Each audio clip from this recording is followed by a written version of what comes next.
বিক্রম আইপিএলের ফাইনালে টিকিট জোগাড় করতে পারেনি, তার জন্য ঘরে বসেই আইপিএলের ফাইনাল ম্যাচ দেখছে সানরাইজ হায়দ্রাবাদের সঙ্গে কেকেআর।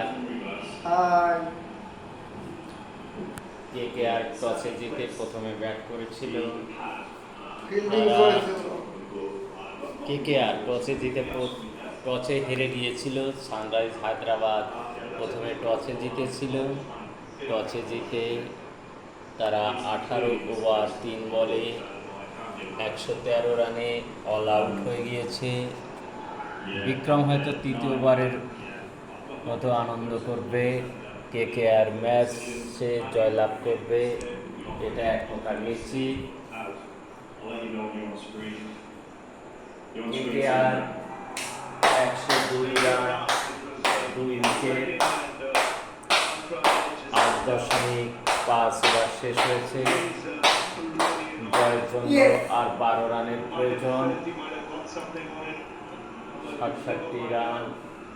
67 বলে 12 রান করতে হবে। বিক্রমের জয় সুনিশ্চিত।